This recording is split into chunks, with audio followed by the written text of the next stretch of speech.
Hello iron friends, मैं Manoj शिवलहरी coaching में आपका फिर से स्वागत करता हूं। और आज अपन पढ़ने वाले हैं कक्षा 10 प्रश्नावली 3.2 के जो उदाहरण है, उदाहरण नंबर 4 वो करने वाले हैं। तो उदाहरण नंबर 4 करने से पहले वो किस पे आधारित है उनके बारे में उसका परिचय जानेंगे, और परिचय जानने के बाद अपन उन प्रश्नों को उदाहरणों को स्टार्ट करने वाले हैं। तो जिसको भी अपने जो बुक के सभी वीडियो चाहिए वो अपने चैनल के प्लेलिस्ट में जाके सभी वीडियो प्राप्त कर सकता है। और आज अपन देखने वाले हैं कि इसमें क्या क्या करने वाले हैं और ये किस पे आधारित है, इसका पहले बेसिक समझते हैं। क्योंकि किसी भी जो क्वेश्चन का जो बेसिक नॉलेज अपन को ध्यान में नहीं होता है तो उस क्वेश्चन को अपन कंफर्म पूरा सही नहीं कर पाते हैं। ठीक है, तो इसको अपन लेते हैं, इसमें क्या क्या काम में आने वाले इसकी मैं परिभाषा आपको बता देता हूँ। ठीक है, चलते हैं तो आज के इस वीडियो पे स्टार्ट कर देते हैं। तो देखो, जब अपन ने प्रश्नावली स्टार्ट की थी उसमें दो चर वाले रैखिक समीकरण युग्म, दो चर वाले रैखिक समीकरण युग्म का मानक रूप देखा था। ठीक है, प्रश्नावली कौन सी चल रही है अपनी, दो चर वाले रैखिक समीकरण युग्म। अब उनका मानक रूप होता है a1x plus b1y plus c1 बराबर 0, a2x plus b2y plus c2 बराबर 0। ये अपने इसका मानक रूप देखा था, यानी कि दो समीकरण हैं, दोनों समीकरणों को मिला के अपन को एक एक्स वाई का मान निकालना है। ठीक है, तो अब इसमें पूछेगा संगत रेखाएं कौन सी बनेगी, प्रतिच्छेदी बनेगी, समांतर बनेगी, संपाती बनेगी, ये अपन इसमें देखने वाले हैं। तो पहली सिचुएशन ये जो अपने टेबल बना रखी है, तीन, ज्यादा बड़ी नहीं है, तीन खंड है अपने, ये अपन को याद रखने। जब a1 बटेवा a2 बराबर नहीं हो b1 बटे नहीं का ये जो कटा हुआ ना बराबर नहीं हो b1, यानी कि इसका a1 है x1 का गुणांक, a1 क्या है x का, समीकरण फर्स्ट में x का गुणांक, a2 क्या है समीकरण 2 में x का गुणांक है। ऐसे ही सभी है ना, ये मैंने पहले समझा दिया है। ठीक है, जब a1 बटेवा a2 बराबर नहीं हो b1 बटेवा b2 के, तो प्रतिच्छेदी रेखाएं, यानी कि प्रतिच्छेदी रेखाएं ऐसी रेखाएं बनेगी, ऐसी दो रेखाएं आपस में काटेगी और प्रतिच्छेदी बनेगी। तो अद्वितीय हल, हल का मतलब होता है यहाँ पे जैसे इसमें अद्वितीय हल, कोई हल नहीं, अपरिमित रूप से हल, तो इनका मतलब किसी ने नहीं सोचा होगा, किसी ने बताया भी नहीं होगा, है ना। लेकिन होता क्या है, अद्वितीय हल का मतलब होता है इसका कोई दूसरा हल नहीं, द्वितीय मतलब दूसरा, मतलब लग गया तो इसका मतलब उल्टा, कोई दूसरा हल नहीं, यानी कि केवल एक हल, या अपन संगत हल भी बोलते हैं इसको। अब देखते हैं दूसरी सिचुएशन, a1 बटेवा a2 बराबर हो b1 बटेवा b2, लेकिन c1 बटेवा c2 बराबर नहीं हो, तब समांतर रेखा बनेगी। और समांतर रेखा बनेगी, तुम जानते हो समांतर रेखाएं कैसी होती, ऐसी होती समांतर रेखाएं, दो रेल की पटरियां ले लो, दो रेल की पटरियां समांतर रेखाएं होती, ये कहीं पे काटती नहीं तो हल ही नहीं निकलेगा, जहां पे काटती है वही हल होता है इनका, तो कोई हल नहीं या असंगत हल, संगतता ही नहीं है उन दोनों में। ठीक है, तीसरी सिचुएशन, a1 बटेवा a2 बराबर है b1 बटेवा b2 बराबर c1 बटेवा c2, यानी कि इनके तीनों के गुणांक बराबर है। यहाँ पे तीनों गुणांक, यहाँ पे a1 a2 ये यहाँ से लेने अपन को, तो कौन सी तीनों बराबर होंगे तो संपाती रेखाएं बनेंगी।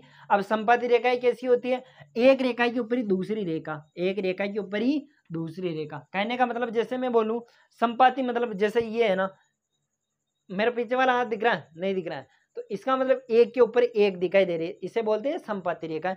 अब ये संपाती है तो इसके हर एक बिंदु कट रहा है, हर एक बिंदु कट रहा है, तो कहने का मतलब अपरिमित रूप से अनेक हल है, अपरिमित रूप से अनेक हल और संगत हल होगा, जो भी मान लेंगे सब इसका एक्स वाई का मान निकाल सकते हैं। ठीक है, अब लेते हैं इसके बाद, ये आई होप कि ये बिल्कुल आपको समझ में आ गया होगा, एक बार इस टेबल को उतार लो और याद करने के लिए आसानी होगी। ठीक है, अब देखते हैं इसका उदाहरण नंबर 4, उदाहरण नंबर 4 में बोर्ड पे लिख रहा हूँ, तो यहाँ पे मैंने उदाहरण नंबर 4 लिख दिया है। अब उदाहरण नंबर 4 क्या है इसको पढ़ते हैं। तो उदाहरण नंबर 4 क्या बोल रहा है, ग्राफ द्वारा जांच कीजिए, ग्राफ द्वारा जांच मतलब दिक्कत है, हाँ कोई दिक्कत वाली बात नहीं है। ठीक है, ग्राफ द्वारा जांच कीजिए कि x प्लस 3y बराबर 6 व 2x माइनस 3y बराबर 12 संगत है। तो संगतता भी दर्शानी, अभी देखा था अपन ने संगत है संगत के बारे में, क्या था संगत है संगत के बारे में, एक बार इसको देखो एक बार। तो यहाँ पे देखो संगत है संगत के बारे में क्या है, तो संगत है संगत के बारे में बताना है तो a1 बटे a2 ये भी अपन को लिखना है।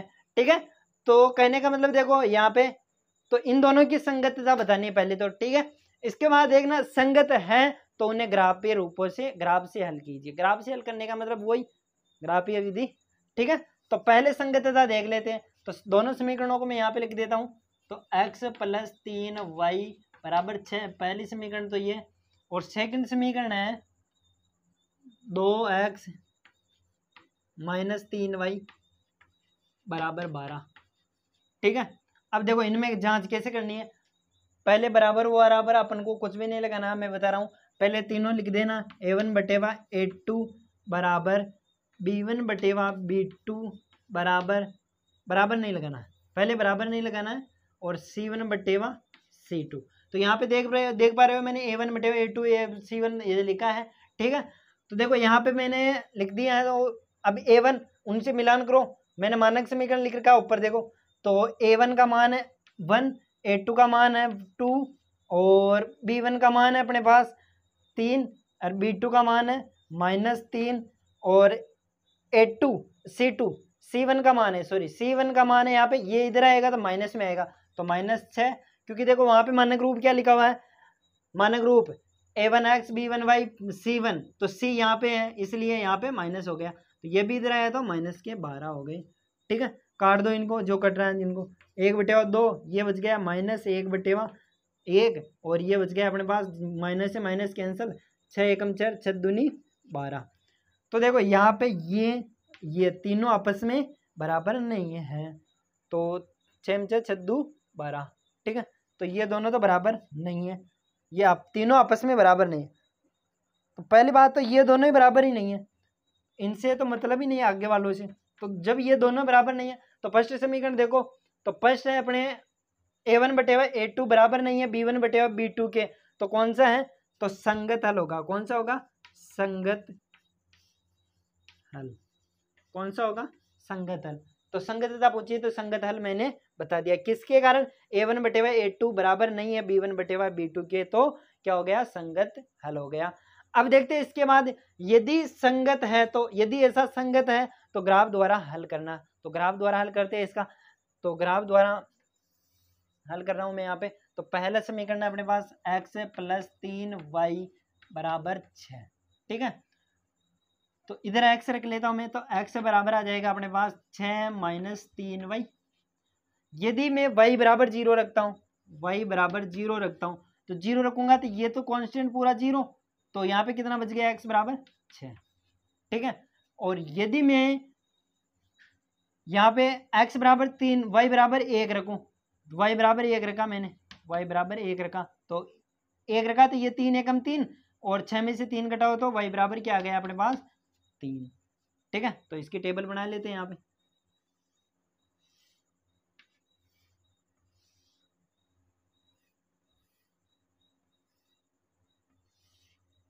यहाँ पे x का मान, यहाँ पे y का मान, तो देखो यहाँ पे मैंने x शुरू में 0 लिया, y बराबर, तो x बराबर 6 आ गया, y बराबर मैंने 1 लिया तो x बराबर 3 आ गया। इधर 3 की कमी हो रही है तो यहाँ पे 3 0 हो जाएगा, और 1 1 वृद्धि हो रही है तो 2 हो जाएगा, ठीक है। अब इसके बाद सेकंड समीकरण को भी हल कर लेते हैं। तो सेकंड समीकरण को मैं यहाँ पे हल कर देता हूँ। सेकंड समीकरण है 2x - 3y बराबर 12, ठीक है। ये माइनस का उधर लेते ही, तो 2x बराबर आ गया मेरे पास 12 ये माइनस का उधर जाते प्लस का 3y, तो ये गुणा में नीचे दोनों के भाग में आएगा, तो x बराबर आ गया 12 + 3y बटेवा 2, ठीक है। अब जैसे मैं यहाँ पे y बराबर लेता हूँ 0, तो y बराबर लिया मैंने 0, y बराबर 0 लिया तो ये तो पूरा 0 हो गया, ठीक है। 0 हो गया, यहाँ पे कितना बच गया 12, तो 12 में 2 का भाग दिया तो 6, तो x बराबर कितना आ गया 6। अब देखो यहाँ पे y बराबर लेता हूँ मैं -1, y बराबर लिया मैंने -1, तो 3 -1 लूँगा मैं, तो 3 घटाओ 12 में से तो 9 बचेगा, 9 में 2 का भाग नहीं जाता है। देखो जैसे यहाँ पे -1 लेता हूँ तो 12, ये 3 का -3 बटेवा 2, तो यहाँ पे कितना बच गया अपने पास 9 बटेवा 2, यानी कि इसमें भाग नहीं जाएगा, पूरा पूरा नहीं घटेगा, अपन को पूरा पूरा जो कटता है ना वो ही लेना है, ठीक है। तो यहाँ पे लेता हूँ मैं, जैसे -2 लेता हूँ, तो -2 लिया मैंने, तो -2 तो +3 × -2, तो ये कितना हो गया 3 3 दूनी 6, -6 हो गया, कितना बच गया यहाँ पे बटेवा 2 है ये इसके, तो यहाँ पे बच गया अपने पास, ये बच गया ना 6 बच गया, तो 2, तो कितना आएगा 3 आएगा। तो y बराबर कितना लिया मैंने -2, तो x बराबर क्या आ गया मेरे पास 3, मैंने यहाँ पे साइड में हल करके बता दिया है, आप कर लेना, ठीक है। अब देखो इसका भी टेबल बना लेते हैं। यहाँ पे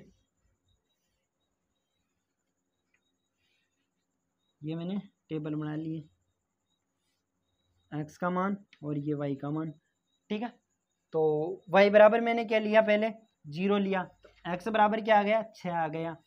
और वाई बराबर मैंने -2 लिया, तो एक्स बराबर आ गया 3। अब देखो यहाँ पे 3 3 की कमी हो रही, तो 3 की कमी हो रही है, तो यहाँ पे बाद में कितना आएगा 0, और इधर 2 2 की कमी हो रही है, तो यहाँ पे आएगा -4, ठीक है। अब लेते हैं इसका ग्राफ बनाने वाले हैं। तो इसका जो क्या बोल रहे हैं, ग्राफीय द्वारा हल कीजिए। तो इसका हल क्या आएगा, देखो 6,0 6,0, तो ये तो इसका हल आ जाएगा, ठीक है। अब लेते हैं इसका ग्राफ बनाते हैं। तो ग्राफ का मैं वहाँ पे स्ट्रक्चर बना रहा हूँ, तो देखते हैं ग्राफ को किस प्रकार दर्शाएंगे। ग्राफ का स्ट्रक्चर बना देता हूँ वहाँ पे। तो यहाँ पे मैंने ग्राफ का स्ट्रक्चर बना दिया है। तो इस ग्राफ के स्ट्रक्चर में अपन जो इसके बिंदु है उसको दर्शाने वाले हैं। तो पहले समीकरण के जो बिंदु है, पहला बिंदु है 6,0, तो एक्स पे तो 6 चलना है, एक्स पे 6 ये और वाई पे 0, तो पहला बिंदु तो ये प्राप्त हो गया मुझे। दूसरा बिंदु है एक्स पे 3 चलना है, वाई पे 1, तो एक्स पे 3 ये और वाई पे 1 ये, ठीक है, यहाँ पे आ गया अपने पास। फिर तीसरा बिंदु है एक्स पे 0 वाई पे 2, तो एक्स पे 0 वाई पे 2, इन तीनों बिंदुओं को मिला देते हैं। ये तीनों बिंदु मिला दिए मैंने, ठीक है। सेकंड, ये तो अपने पास स्पष्ट समीकरण आ गई। स्पष्ट समीकरण का जो बिंदु लिख देता हूँ मैं पहले, x का मान 0, y का मान 2, और यहाँ पे 3,1, y पे 1 है, यहाँ पे है 6,0, ठीक है। अब समीकरण कौन सी है, वो समीकरण मैं यहाँ पे लिख देता हूँ। तो तुम्हारे पास तो इधर जगह होगी, तो इसको थोड़ा आगे बढ़ा के इस समीकरण के ऐसे सीध में लिखना। तो मैं यहाँ पे लिख रहा हूँ इसका फर्स्ट समीकरण। तो फर्स्ट समीकरण है x + 3y = 6। सेकंड समीकरण देखते हैं। तो सेकंड समीकरण का पहला बिंदु तो यही है 6,0, दूसरा है 3, -2, तो 3 तो ये नीचे आना पड़ेगा -2 यहाँ पे, क्योंकि ऊपर जाएंगे प्लस आएगा। और तीसरा है 3, 0,4, तो 0, तो x पे तो 0, y पे 4। अब इन तीनों बिंदुओं को मिला दो।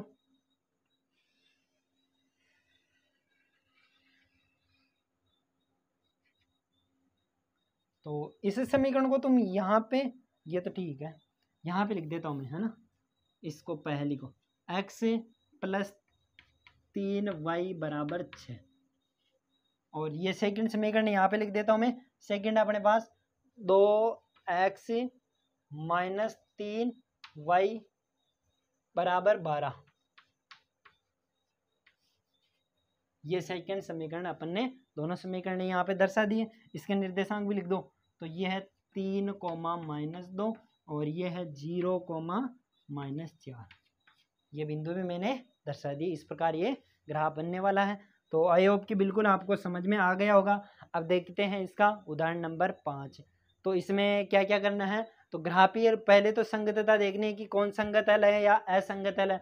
तो संगत हल एक तो प्रतिच्छेदी रेखाओं में होगा और एक संपाती रेखाओं में होगा। तो जिसमें अब इसमें जो a1/a2 आया, a1/a2 बराबर नहीं है b1/a2 के, तो संगत हल हो गया। इन दोनों का मान निकाल लिया अपन ने ग्राफीय विधि से, और ग्राफ में इनके बिंदु दर्शा के इसका आंसर कंप्लीट कर लिया।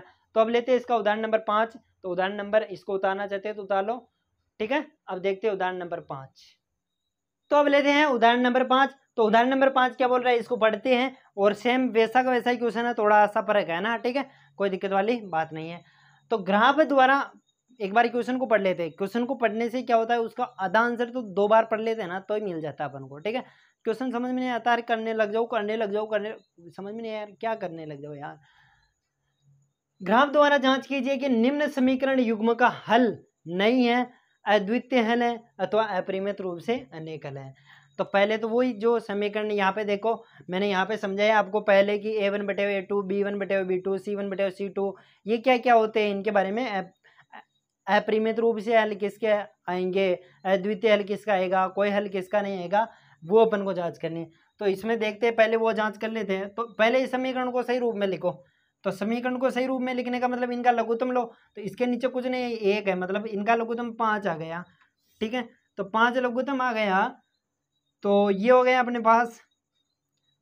तो 5 बार गया तो 5 3 15 एक्स हो गया ये, एक बार 24 वाई हो गया ये, माइनस 24 वाई, एक बार भाग गया, एक से गुणा किया तो 3 बराबर इधर 0। ठीक है, तो ये 5 उधर से गुणा होगा तो ये गुणा होते ही 0 हो जाएगा, तो 15 एक्स माइनस 24 वाई प्लस 3 बराबर 0। तो ये सेकंड समीकरण को मैंने सही तरीके से जमा लिया है। फर्स्ट तो ये है और सेकंड ये है समीकरण है। ठीक है, अब इसमें A1 बटेवा A2 B1 बटेवा B2 वो भी देख लेते हैं। तो A1 बटेवा A2 B1 बटेवा B2 C1 बटेवा C2, ये तीनों अपन को जांच करनी है। इन्हीं से इनका मान, जैसे A1 बटेवा A2 का मान, B1 बटेवा B2 का मान ऐसे निकाल के अपन देखेंगे, तब पता चलेगा कि कौन से हल होंगे। इसमें अद्वितीय होंगे, अपरिमित रूप से अनेक हल होंगे। तो A1 का मान देखो, पहली समीकरण से A1 का मान 5 है, A2 का मान कितना है, तो A2 का मान है मेरे पास 15। यहाँ पे B1 का मान है मेरे पास पहली समीकरण से देखा तो -8। B2 का मान है मेरे पास यहाँ पे 24। ठीक है, और C1 का मान है 1, पहली समीकरण यहाँ पे है 3। ठीक है, तो देखो इनको काटा मैंने, तो काटा तो क्या आ गया यहाँ पे, तो मैं इनको यहाँ पे काट रहा हूँ, तो ये आ गया अपने पास 5 एकम 5 5 3 15, यानी कि 1/3, और ये 1/3 माइनस का, सही है क्या, माइनस के 24 भी तो माइनस का ही है, तो माइनस से माइनस कैंसिल हो गया, 1/3 बच जाएगा, ये 1/3 है ही अपने पास, यानी कि तीनों बराबर है। बाद में लगाना अपन को चिन्ह, पहले चिन्ह नहीं लगाना है, चिन्ह बाद में ही लगाना है कि कौन सा चिन्ह लगने वाला। ठीक है, तो यहाँ पे देखें तो तीनों समान है, तो क्या कहेंगे अपन, ये इसमें से बताओ पहले, तो अपरिमित रूप से अनेक हल या क्या क्या है वो देखेंगे। तो तीनों बराबर है, यहाँ पे देखो इसमें, तो अपरिमित रूप से अनेक हल का मतलब क्या होगा, A1 बटेवा A2 बराबर है B1 बटेवा B2 बराबर है C1 बटेवा C2। तो क्या हो गया इसका मतलब, ये मैं यहाँ पे लिख देता हूँ, A1 बटेवा A2 बराबर B1 बटेवा B2 बराबर C1 बटेवा C2। तो तीनों बराबर है, तो क्या लिख सकते हैं, इसलिए अतः अपरिमित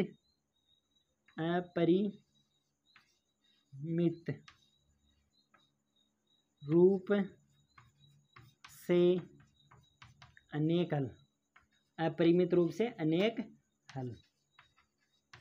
ठीक है, तो पहली शर्त तो अपन ने कंप्लीट कर ली है। अब ये बोल रहा है, क्या बोल रहा है, ग्राफ द्वारा जांच कीजिए कि निम्न समीकरण युग्म का हल। अब ग्राफ भी बनाना पड़ेगा इसमें, तो ग्राफ द्वारा देखते हैं अपन, ग्राफ भी बनाना पड़ेगा इसमें। तो ग्राफ देखते हैं, इसका एक्स वाई का मान निकालना पड़ेगा अपन को इसमें। और देखो एक और खास बात है, अब देखो A1 बटेवा A2 बराबर B1 बटेवा B2 C1 बटेवा C2, तो यहाँ पे देख पा रहे हो, तो इसमें रेखाएं कौन सी बनेगी, समपाती बनेगी। कौन सी बनेगी, समपाती बनेगी। अब समपाती में ऑब्वियसली एक समीकरण को हल करना अपन को, कोई दिक्कत वाली बात नहीं, यानी कि दोनों समीकरण है, ऐसे देखा जाए तो सेम है ना। तो यहाँ पे देखो 5x माइनस, समीकरण एक को हल कर रहा हूँ मैं, -8y + 1 बराबर 0।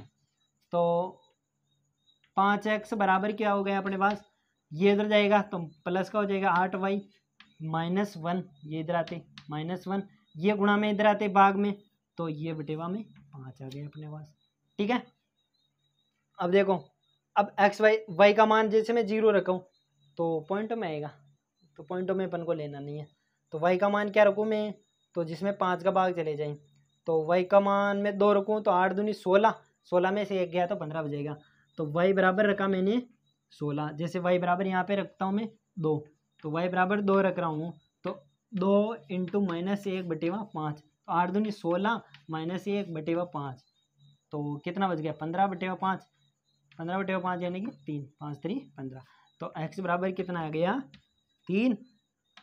और यहाँ पे देखो y बराबर क्या रखूँ मैं, फिर इसका नेक्स्ट बिंदु, तो y बराबर जैसे मैं रखूँ 4 रखूँ, तो 8 × 5 = 40, तो ये तो नहीं होगा, तो 3 रखूँ, तो 8 3 24, माइनस का 3 रख दूँ तो 8 3 24, हाँ माइनस का 1 रख सकता हूँ मैं, माइनस का 1 नहीं होगा, 3 रख दो, तो y बराबर मैं रख रहा हूँ -3, तो y बराबर -3 रखा मैंने, तो 8 इंटू -3 और -1, तो 8 3 24, ये माइनस का और ये -1 बटे हुआ 5 चल ही रहा है, तो ये अपने पास हो गया 25 माइनस का 25 बटे हुआ 5, यानी कि 25 माइनस का 5, तो x बराबर क्या आ गया अपने पास -5। टेबल बना लो इसकी, टेबल बनाई मैंने यहाँ पे x और ये y। x बराबर मैंने लिया, y बराबर लिया 2, तो x बराबर क्या आया मेरे पास 3 और y बराबर लिया -3।